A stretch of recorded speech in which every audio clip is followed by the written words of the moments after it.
नमस्कार, news blast में आप सभी का स्वागत है। मैं हूं आपके साथ दीपिका सिंघल। चलिए शुरुआत करेंगे न्यूज ब्लास्ट खबरों की और सबसे पहले बात करेंगे भारतीय जनता पार्टी की प्रदेश कार्य समिति की बैठक की, जो कि बेहद महत्वपूर्ण रही है।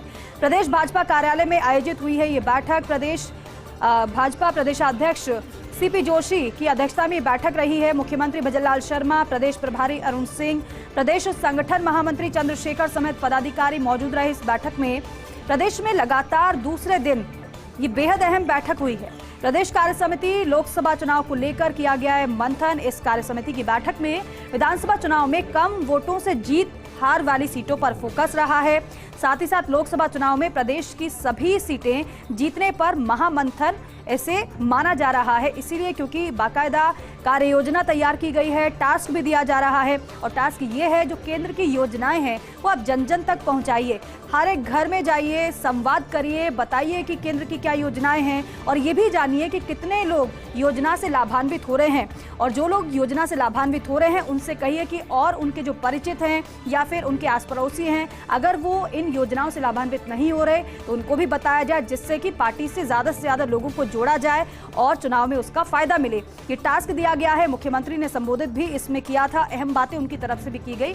बाकायदा कई फैसले इस बैठक में हुए हैं। हालांकि ये तो शुरुआत है, आगे आने वाले समय में ऐसे ही तमाम बैठकें जारी रहेंगी और आगे आने वाले समय में आप देखेंगे बड़े बड़े दिग्गजों के फिर प्रवास और दौरे भी शुरू हो जाएंगे। उपराष्ट्रपति और मुख्यमंत्री का अनायास सौभाग्य। आज उपराष्ट्रपति जगदीप धनखड़ के भाषण के दौरान वाकया आया। आरआईसी में आयोजित कार्यक्रम में मुख्यमंत्री भजनलाल शर्मा भी मौजूद थे और इसी दौरान उपराष्ट्रपति ने कहा, भजनलाल जी आपको सौभाग्य मिला है, आपको भी अनायास सौभाग्य मिला है और मुझे भी अनायास ही। ये चीजें जो अचानक होती हैं, इसमें धरती का, मनुष्य और ऊपर की शक्ति एक साथ मिलती है। धनखड़ के इस बयान पर सभागार में तालियां गूंज गईं। धनखड़ ने कहा कि मैंने आज तक कोई छुट्टी नहीं ली है, लगातार मैं काम करता हूं और भजनलाल जी आपको कोई छुट्टी लेने नहीं देगा। धनखड़ के इस बयान पर सभागार में फिर से तालियां गूंजी। दरअसल जब उपराष्ट्रपति पद का चुनाव था तब अचानक आया था धनखड़ का नाम सामने। इसी तरह राजस्थान में भी ऐसा ही आपने होता हुआ देखा। अचानक से पर्ची खोली गई और नाम उसमें था भजनलाल शर्मा का। राजस्थान में मुख्यमंत्री के रूप में भजनलाल शर्मा का नाम भी सरप्राइज था और उसी का जिक्र उपराष्ट्रपति ने किया कि अनायास ही हम दोनों के साथ ऐसा ही हुआ है। मेरा नाम भी इस तरीके से सामने आया था और आपका नाम भी इसी तरीके से सामने आया है। हालांकि सभागार में इस दौरान कई तालियां भी गूंजी। काफी बातें उपराष्ट्रपति की तरफ से कही गई, या फिर यूं कहें कि अपने अनुभव उन्होंने इस दौरान साझा किए। जब उपराष्ट्रपति धनखड़ ने ली सांसद राहुल कसवा पर चुटकी। इलेक्ट्रोपैथी के राष्ट्रीय सेमिनार में धनखड़ के साथ आए थे राहुल कसवा। इस दौरान धनखड़ ने कहा कि इस कार्यक्रम में आपका क्या लेना देना है, तो कसवा ने कहा आयोजक सेठिया जी चुरू जिले के हैं इसलिए आया हूं। तो धनखड़ बोले, नेता तो बोलने से चूकते नहीं हैं। साथ ही सांसद राहुल कसवा को धनखड़ ने सीख भी दी। कहा कि नाता सेठिया से नहीं, इलेक्ट्रोपैथी से रखना। आपके पिताजी आजकल बीमार है, इलेक्ट्रोपैथी का फायदा लीजिए। धनखड़ की बातें सुनकर सभागार में फूटी हंसी सभी की। तो ये भी एक बड़ा दिलचस्प वाकया रहा। राहुल कसवा पर चुटकी उपराष्ट्रपति ने ली। बेहद अहम कार्यक्रम में शामिल हुए उपराष्ट्रपति और इसी दौरान सेमिनार में धनखड़ के साथ राहुल कसवा जो आए थे उन पर उन्होंने चुटकी ली। इस दौरान धनखड़ ने कहा कि इस कार्यक्रम में आपका क्या लेना देना है, तो कसवा कहते हुए नजर आए कि आयोजक सेठिया जी चुरू जिले के हैं इसलिए मैं भी यहाँ पर आया हूँ। तो धनखड़ बोले कि नेता तो बोलने से चूकते नहीं है, लेकिन साथ ही साथ सांसद राहुल कसवा को धनखड़ ने सीख भी दे दी। कहा कि नाता सेठिया से नहीं बल्कि इलेक्ट्रोपैथी से ही रखना। आपके पिताजी आजकल बीमार हैं, इलेक्ट्रोपैथी का फायदा लीजिए आप। अब धनखड़ की इन बातों को सुनकर हर कोई हंस पड़ा। और देखिए, अगले महीने के पहले हफ्ते में आएगी आबकारी नीति। प्रदेश में 2 साल बाद फिर आएगी आबकारी नीति। नई आबकारी नीति को लेकर आबकारी विभाग में काम शुरू हो चुका है। पिछले वर्ष किया गया था दुकानों का नवीनीकरण। सभी DEOS से विभाग ने लिए नीति के सुझाव हैं। शराब विक्रेता संगठनों से भी सुझाव लिए गए हैं। RML देशी मदिरा की राइडर खत्म करने की मांग है। E-ऑक्शन प्रक्रिया में सुधार के लिए भी मांग है। तो जल्द ही नई आबकारी नीति आने वाली, जिस पर कार्य भी शुरू हो गया है। 2 साल बाद नई आबकारी नीति आएगी, काम भी शुरू हो चुका है और पिछले वर्ष किया गया था। दुकानों का नवीनीकरण सभी DEOS से विभाग ने नीति पर सुझाव भी मांग लिए हैं। कार्य भी चल रहा है। इंतजार नई आबकारी नीति का है। शराब विक्रेता संगठनों से भी सुझाव लिए गए हैं। इसके लिए RML देशी मदिरा के राइडर खत्म करने की मांग है, तो वहीं E-ऑक्शन प्रक्रिया में सुधार के लिए भी मांग की गई है। और देखिए, राम राज्य की कल्पना भारत के संविधान में निहित है। उपराष्ट्रपति धनखड़ ने RIC में आयोजित कार्यक्रम में बयान दिया। उसमें ये बातें उनकी तरफ से कही गई। उन्होंने कहा कि संविधान के निर्माताओं ने इसको सबसे ऊपर रखा है। संविधान में 20 से ज्यादा चित्र हैं। उनमें मौलिक अधिकारों के ऊपर राम, लक्ष्मण, सीता का चित्र है। राम के काल्पनिक होने का हलफनामा देने वालों पर उन्होंने निशाना भी बातों ही बातों में साध दिया। कहा कि ऐसे लोग अज्ञानी और इतिहास से अनभिज्ञ हैं। ऐसे लोग हमारे संविधान निर्माताओं का अपमान कर रहे हैं, जिन्होंने सोच समझकर विवेकपूर्ण तरीके से उन चित्रों को लगाया।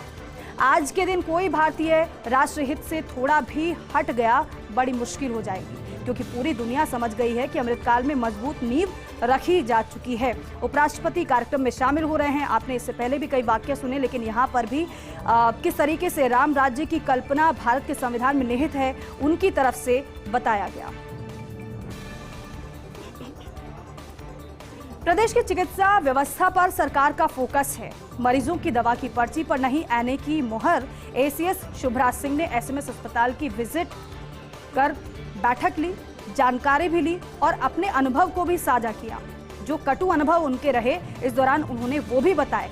सभी प्रशासनिक चिकित्सकों की बैठक में शुभराज सिंह ने निर्देश दे दिए हैं और कहा है कि मरीजों को जो दवा लिखी गई है, वो सभी दवाएं उन्हें अस्पताल के काउंटर पर मिलनी चाहिए। कोई परेशानी उन्हें नहीं होनी चाहिए और इसके लिए अस्पतालों के स्टोर को चाहिए कि वे स्टॉक का ध्यान रखें। कब कौन सी दवाई खत्म हो रही है, और जब अगर कोई दवाई खत्म हो रही है तो पहले से ही उसकी उपलब्धता कर दी जाए। मरीज की दवा पर्ची पर नॉट अवेलेबल का ठप्पा नहीं लगे, इसका विशेष तौर पर ध्यान रखा जाए।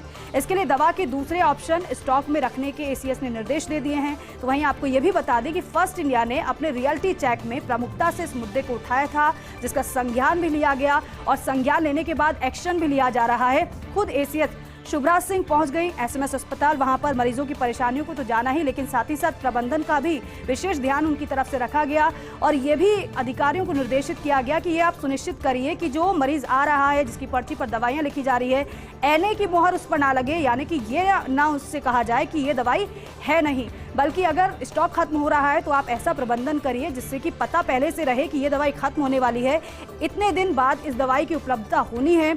इस तरीके से मैनेजमेंट आप बनाइए जिससे कि आने वाले मरीज को, यहाँ जो दिखाने मरीज आ रहा है, जिसके पेपर पर जो दवाइयाँ लिखी जा रही हैं, उन दवाइयों की उपलब्धता रहे, उसको किसी प्रकार की कोई परेशानी ना हो।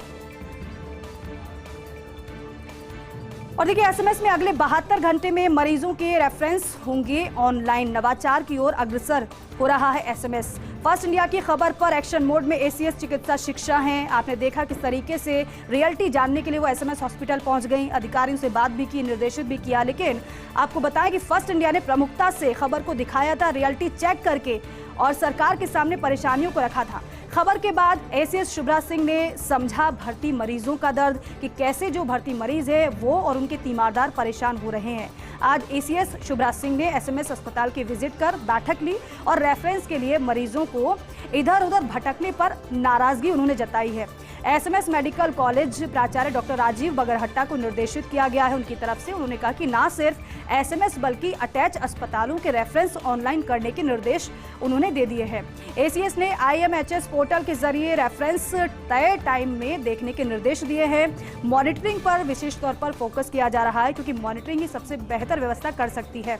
ACS ने व्यवस्था को सख्ती से लागू करने के लिए 72 घंटे का समय दिया है कि 72 घंटे में आप व्यवस्थाओं को दुरुस्त कर दीजिए, वरना अगर ऐसा नहीं होगा, मॉनिटरिंग में अगर कोई खामी पाई जाती है तो फिर कार्रवाई की जाएगी। और साथ ही साथ उम्मीद जताई गई है कि सभी वरिष्ठ चिकित्सा समझेंगे अपनी जिम्मेदारी, ताकि किसी भी तरीके की कोई सख्ती करने की नौबत या फिर जरूरत नहीं आए। तो सख्त निर्देश शुभराज सिंह की तरफ से दिए गए हैं। अस्पताल में इन्होंने विजिट किया और जो मरीज भर्ती है अस्पताल में, उन्हें किसी प्रकार की कोई परेशानी ना हो, इस पर खास तौर से फोकस किया जा रहा है। और रेफरेंस को लेकर भी निर्देशित उनकी तरफ से किया गया है और ये भी हिदायत दी अधिकारियों को कि आप अपना कार्य ठीक से करिए और ऐसा कोई मौका ना दीजिए कि किसी भी तरीके से सख्ती आपके साथ बरती जाए। अस्पताल में मरीज होना चाहिए पहली प्राथमिकता। चिकित्सकों के सामने एसीएस ने साझा की अपने अनुभव। एसएमएस अस्पताल की विजिट पर पहुंची एसीएस शुभ्रा सिंह ने निर्देशित किया है अधिकारियों को। बैठक में एसीएस ने अस्पताल में बिताए खुद के अनुभव बताए कि किस तरीके से उन्होंने क्या देखा और क्या उनका एक्सपीरियंस रहा। कहा कि वे अस्पताल में पेशेंट अटेंडेंट के रूप में रही हैं। कोई मरीज उनका भर्ती रहा होगा या फिर उनका कोई अपना भर्ती रहा होगा, इस दौरान वो अटेंडेंट के रूप में रही हैं। उस दौरान के अनुभव को उन्होंने अधिकारियों से साझा किया और बताया कि उपचार में काफी भागदौड़ है। ये माना उन्होंने इस बात को, ये जीवन का कटु अनुभव रहा है।